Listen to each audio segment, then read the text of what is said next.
Chapter 22. Fortunately for the squad, they'd been issued IR viewers. The pirates had known the Marines would be going into a dark hive, so they let them keep their red eyes, so they could move in the dark. The AirPods might be buzzing around up there somewhere, but for now, the Marines were better equipped and effectively invisible. They approached the APC in the moonless night, guided by the landing craft's heat leaks. Ramirez had the point. He was several hundred meters ahead of the rest of them. Bueller had told Ramirez to pull up short, scout the area, then report back. It was likely that there were guards on the lander, and Bueller had to figure a way to take them out without damaging the craft.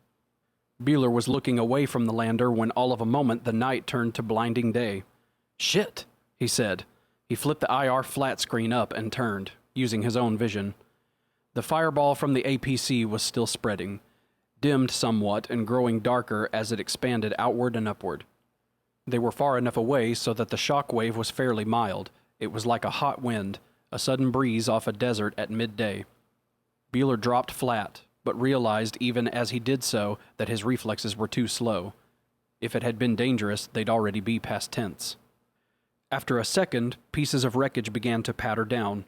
Some of it hit nearby, a solid chunk, as a heavy object dug into the rocky soil. A bit of flaming debris arced past, still climbing, and other burning shards fell like a holiday fireworks display, a hot rain that pocked the dirt and went dark or bounced and stayed lit even after coming to rest. "Oh, man," Chen said. Bueller spoke into the comm. "Ramirez, respond." The Op-Chan was quiet. "Adios, Ramirez," Mbutu said. Bueller stared at the smoking ruin ahead of them. Ramirez must have gotten caught in the explosion. Damn. He was sorry to lose Ramirez, but another cold fact lay in his belly like a bar of dry ice. With the APC destroyed, they were all fucked. End of mission. End of squad. Damn. Billy said to Wilkes, "Can you contact the Marines?" The comm board was alive with incoming calls, but all of them from the pirate androids, who were stranded on planet when the APC blew. Wilkes waved his hand over the cutoff control, and the board fell silent. He touched another control. "Fox Platoon, this is Sergeant Wilkes. Anybody copy?" For what seemed like a long time to Billy, there was no response. Oh, God's Mitch. "This is Bueller. First squad." "Mitch!" Wilkes waved her to silence. "Bueller, what's your situation?" "I've got Blake, Smith, Chin, and Mbutu. We lost Ramirez when the APC went Nova. How are things there?" "Billy got the drop on the head bad guy. He's no longer with us. There are probably some of his troops still loose on the ship, but we're armed and in the control center. I think we can clean them out okay." "Interesting that his androids aren't first lawed," Bueller said. "Yeah, ain't it though? Listen up. I'll light the other APC and come down after your squad. This mission is going to be an abort, Bueller. The bad guys already have one of the bugs back home. Once the government hears that, they'll grab it. We don't need a specimen anymore." "Copy that, Sergeant Wilkes. We'll find a safe place for the APC to land." Suddenly a voice cut in over that of Bueller's, bleeding across a wide spectrum of the radio band. "Help! Somebody help! This is Walters, second officer. The androids put us down next to one of those fucking anthills, and the things are coming out right towards us. Help us!" Wilkes said, "Damn it!" He fiddled with the comm controls. "Walters, this is Wilkes. Where are you? Give me a transponder beacon." "Jesus and Buddha, they're all over us! No, leave me alone! Ah!" "The beacon, Walters! Trigger the beacon!" Billy stared at Wilkes. "There it is," he said. "He managed to kick it on." Billy shook her head. "The things will take them into the hive. They'll web them up in the egg room." Wilkes nodded. "Yeah, even with the beacon, we can't get to them before they get implanted. They're dead men." He threw out a short sigh. "I'm going to nuke the planet from breakaway orbit," he said. "At least it'll be quick. We've got enough hardware." While Stevens was bitching about the plasma rifles, I was moving bomb components past him disguised as spare parts. I can put a ring of fire down there that'll trigger 1,000 volcanoes. Between them and the nukes, they'll scour the place like a sandblaster, sterilize the whole fucking planet. Sergeant Wilkes, came Mitch's voice. We heard the distress signal. It's only a dozen clicks from here. We're on the way. Negative on that, mister. The mission is an abort. Repeat, it is an abort. You find a spot for the APC and wait for it to collect you. That's an order. Sergeant, you know we can't leave those men in there. Wilkes' jaw muscles danced as he ground his teeth together. We'll call for the APC when we get them out, Mitch said. Billy didn't understand what was going on. Mitch, this is Billy. You can't save the crew. They are as good as dead. Wait for the APC. I can't explain it, Billy, but we can't just let them die. Damn it, Mitch. What is this? Some kind of Marine honor thing? They're gone. They might be breathing for a while longer, but they're dead if they get implanted. We couldn't do anything for them even if you could get them out. It isn't worth the risk. I'm sorry, Billy. I love you. Mitch! Save your breath, Wilkes said. You can't stop them. Why? But Wilkes had nothing to say. Anything from the other squads? Chin asked. No, Bueller answered. I expect if any of them made it and still have comms working, we'll see them at the Hive. Smith shook his head. Damn, I don't like this. Tell me about it, Bueller said. They moved off through the night. There were 4 of Massey's first lawless androids on the ship. Wilkes and Billy found and killed them all. I don't understand, Billy said. I didn't think androids could hurt people. Close, he said. They modified Asimov's first law of robotics for androids. They can't kill a human or even stand by and allow a human to be killed without trying to help. Otherwise, there couldn't be android surgeons. They wouldn't be able to hurt somebody a little to save them from a bigger hurt or death. Apparently nobody told this group. Massey's backing must be very high up in the scheme of things to have pulled that one off. Wilkes programmed the remaining military lander, as well as the one from Massey's ship. The company ship would hang in standby orbit in case it was needed. He could pilot it by remote from the planet. Massey had dropped the little pods with their crews in what was called snowball wrap. It burned off going down, but the pods couldn't reach escape velocity to make it back out of the gravity well. I'm going down with you, Billy said. Not a good idea. I'd rather have you on the ship. I don't care much for what you want. I'm going. Wilkes looked at her, shook his head. He'd tried to warn her, tried to keep her from getting involved with Bueller. It hadn't worked. Now she was having to pay the price. The cost was steep. He hurt for her, but maybe it was the best way. Bueller and the others were probably history. No better off than those of their crew the monsters had dragged into their mound for baby food. None of the other squads had answered his calls. The mission was a fuck-up from the first. Damn. All right, you can go. What else could he say? The squad had a stroke of good luck. Just before dawn, they happened on one of the AirPods. The little vehicle must have run low on fuel and put down next to a stream to try and recharge the converters. It would take a long time for the stream's water to power up the flywheel batteries. The thing wasn't much bigger than a ditch, and the current was slow moving. But it was not as if the passengers had a lot of choice.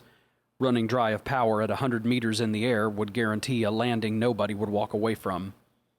Using her red eye, Blake spiked the 2 androids from 200 meters out, 1 shot each. So do I get a medal or something? Sure, Blake. When we get back to Earth, I'll put you in for the marksmanship badge. Aw, I already got that one, Bueller. I was hoping for a platinum star at least. What the hell, that too, Bueller said. They grinned at each other, whistling past the graveyard humor. Their chances of getting out of this alive were as slim as those of a spitball in a supernova. But they were better off now. The pod held 2 more plasma rifles and chargers, a 10mm carbine, and 2 soft slug pistols. Everybody was armed, a plasma weapon for everybody except Bueller, who took the carbine and a belt of grenades. How's the pod's charge? Bueller asked. Almost dead, Smith answered. It'll take 16 hours at the stream's flow rate to give it enough to lift. Even then, 2 passengers would be reaching. Bueller shrugged. Let it keep charging. Maybe it'll be useful when we get back. When? Smith said.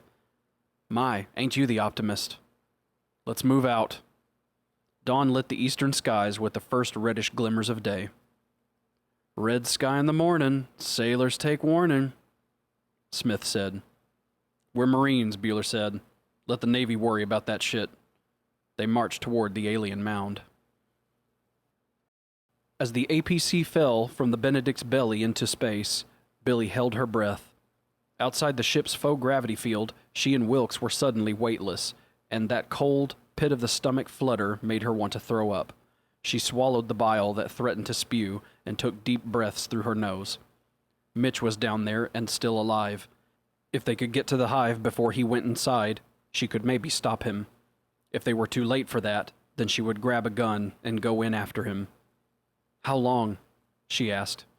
"If we're lucky, maybe an hour." "And if we aren't lucky?" "We've got to skip through the atmosphere at a bad angle to make the rendezvous," he said. "If we do it wrong, we could fry inside this can." "What happens to the planet if we die?"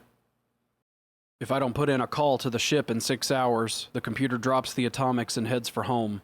Anybody left down there had better get their affairs in order real quick." Billy looked at Wilkes. "You know what those things can do, where there's only a few of them," he said.